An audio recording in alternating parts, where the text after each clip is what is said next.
आज हम लोग जो है क्लास 10th का जो फिजिक्स का चैप्टर नंबर फर्स्ट है उसमें जो है समझेंगे अवतल दर्पण द्वारा प्रतिबिंब का निर्माण कैसे होता है और उसमें जो इससे रिलेटेड जो डायग्राम है उसको भी समझेंगे।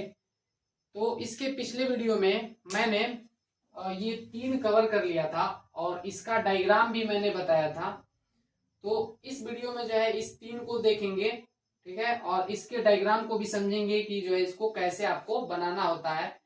तो इसके लिए सबसे पहले जो है आपको चौथे पॉइंट में ये याद रखना है कि जब वस्तु को कहाँ रखा जाएगा, वस्तु को वक्रता केंद्र और फोकस के बीच में रखा जाएगा। सी तथा एफ के बीच में जब रखा जाएगा तो वस्तु का जो प्रतिबिंब है वो कहाँ बनेगा, अनंत तथा वक्रता केंद्र के बीच में कहीं बनेगा। ठीक है, तो यहाँ पे जो है ये आप लोग का देखिए, इसमें क्या करना है आपको कि कौन कौन सी प्रकाश किरणें लेनी है।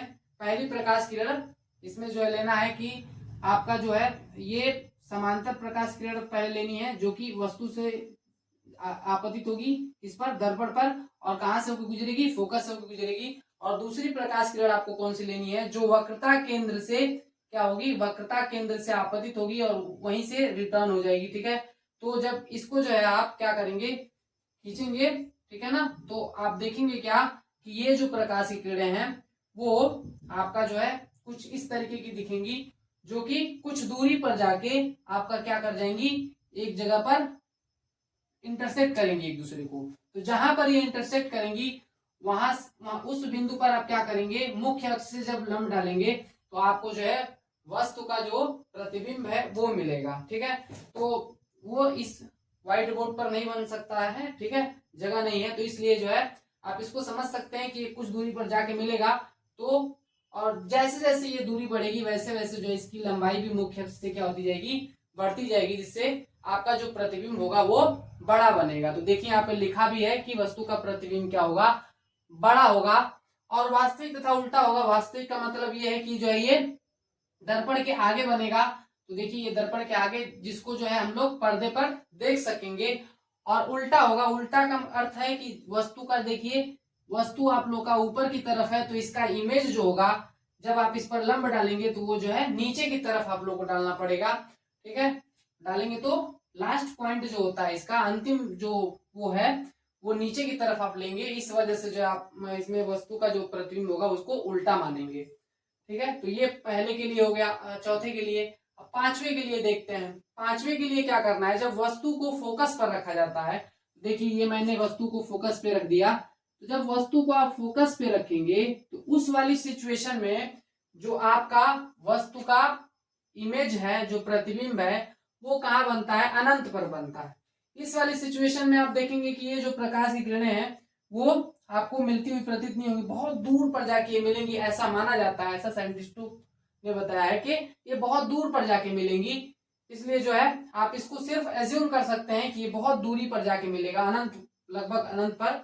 तो इमेज भी आपका कहाँ बनेगा, अनंत पर ही बनेगा।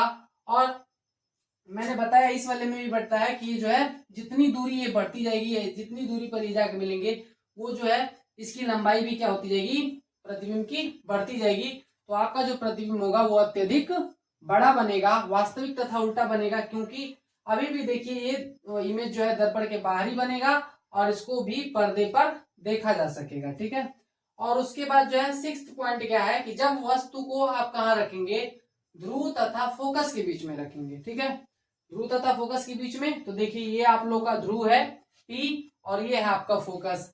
तो इस वाली सिचुएशन में आपको कौन कौन सी प्रकाश किरणें लेनी है, इसमें जो है आप लोग को पहली प्रकाश किरण जो है समांतर प्रकाश किरण लेनी है, जो कि दर्पण पर आपतित होगी और ये कहां से होकर गुजरेगी, फोकस से होकर गुजरेगी।